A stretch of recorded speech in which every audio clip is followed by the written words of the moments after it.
1000 అని చెప్పేదానికంటే బదులుగా 1K అని ఎందుకు రాస్తూ ఉంటాం? ఏ వ్యక్తి అయినా సరే చనిపోయే కొన్ని రోజుల ముందు వారి ప్రవర్తన ఏ విధంగా ఉంటుంది, వారు ఏ విధంగా మాట్లాడతారు, అండ్ ఈ భూమి మీద పుట్టిన ప్రతి ఒక్క మనిషికి జంతువుకి జననం మరణాలు అనేవి ఉంటాయి. కానీ మరణమే లేకుండా నిత్యం జీవించగలిగే జీవి ఒకటి ఉంది. అదేంటి? ఇలాంటి ఆసక్తికరమైన విషయాలను ఈ వీడియోలో తెలుసుకుందాం. వీడియోని వెంటనే లైక్ చేసి ఎండ్ వరకు చూడండి. నెంబర్ 1, సాధారణంగా అన్ని జంతువుల పాలు తెల్లగా ఉంటాయి. ఇది అందరికీ తెలుసు. అయినప్పటికీ ఒక జంతువు యొక్క పాలు మాత్రం నల్లగా ఉంటాయి. దీని గురించి చాలా తక్కువ మందికి మాత్రమే తెలుసు. అయితే ఆ జంతువు ఏమిటి, దాని యొక్క పాలు ఎందుకని నలుపు రంగులో ఉన్నాయో ఇప్పుడు మనం తెలుసుకుందాం. మన అందరి ఇళ్లలో రోజు పాలు వాడుతుంటాం. ఆ పాలు ఆవు లేదా గేదె పాలు అయి ఉంటాయి. ఆరోగ్యకరమైన జీవితానికి పాలు చాలా ప్రాముఖ్యమైనవి. చాలా జంతువుల పాలు తెల్లగా ఉంటాయి. అటువంటి పరిస్థితుల్లో తెలుపు రంగును మించిన పాలు ప్రపంచంలో లేవని మనం అనుకుంటాం. అయితే జంతువుల యొక్క పాలు కూడా నల్లగా ఉంటాయని తెలిస్తే మీరు ఆశ్చర్యపోతారు. ఆడ నల్ల ఖడ్గమృగం నల్లటి పాలను ఇస్తుంది. వీటిని ఆఫ్రికన్ బ్లాక్ రైనో అని కూడా అంటారు. నల్ల ఖడ్గమృగం పాలలో అతి తక్కువ మొత్తంలో క్రీమ్ ఉంటుంది. తల్లి ఖడ్గమృగం పాలు నీళ్ళలా ఉంటాయి.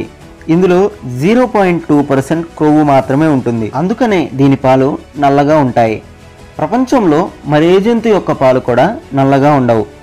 నెంబర్ 2, ప్రస్తుతం ఇది ఇంటర్నెట్, సోషల్ మీడియాల యుగం. అటువంటి సాధారణ పరిస్థితులలో డబ్బులను లెక్కించడానికి, వ్యూస్ను కౌంట్ చేయడానికి 1000 సంఖ్యకు గాను K అనే అక్షరాన్ని యూజ్ చేస్తూ ఉంటాం. సాధారణంగా M అనేది మిలియన్లకి, B అనేది బిలియన్లకి ఉపయోగిస్తుంటాం.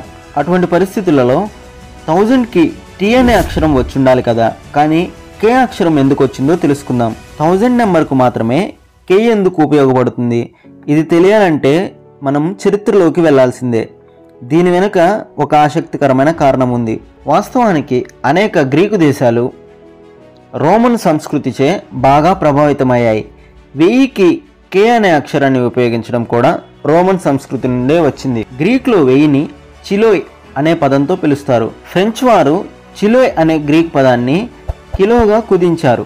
ఆ తర్వాత కిలోమీటర్లు, కిలోగ్రాములు తదితరాలను అంచనా వేశారు. కిలోగ్రాములో 1000 గ్రాములు ఉన్నందున 1000కి సంకేతంగా Kని ఉపయోగించారు.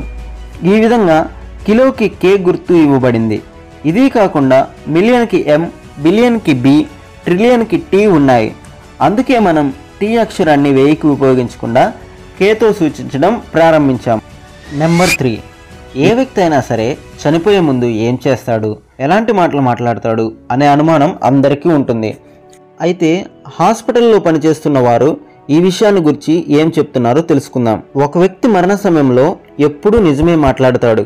వారు చివరి క్షణాల్లో ఉన్నప్పుడు వారి మనసుకు నచ్చిన వ్యక్తులను జ్ఞాపకం చేసుకుంటారని, వారితో మాట్లాడాలని తాపత్రయపడుతుంటారు.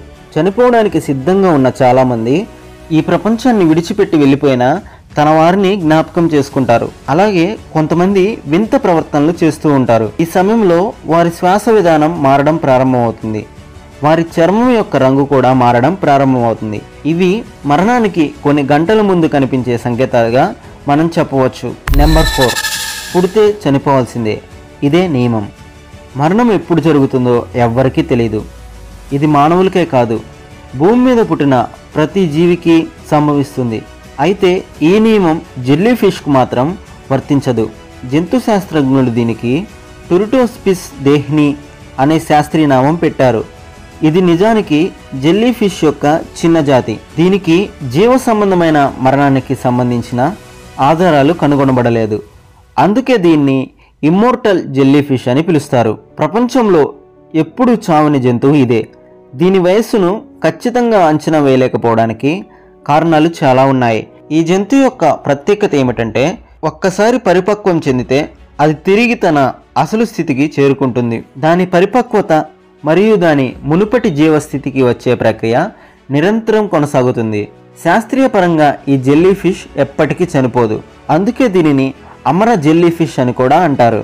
అన్ని జీవులలాగా వృద్ధాప్యం వచ్చి దాని శరీరం చనిపోయే ప్రమాదం లేదు. ఎందుకంటే అవి వ్యతిరేక క్రమంలో కదులుతాయి.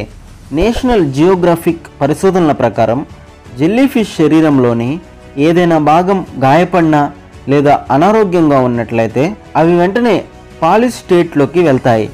దాని చుట్టూ శ్లేష్మ పొర ఏర్పడుతుంది మరియు పాలిప్స్ రూపంలో సమూహాలు ఏర్పడతాయి. ఇవి 3 రోజుల పాటు ఈ పాలిష్ దశలో ఉంటాయి. ఇందులో జెల్లీ ఫిష్ శరీరంలోని అన్ని కణాలను కొత్త కణాలుగా మార్చి వయసును పూర్తిగా తగ్గిస్తుంది. ఇలా పదే పదే తనను తాము మార్చుకోవడం ద్వారా వృద్ధాప్యం రాకుండా ఉంటుంది.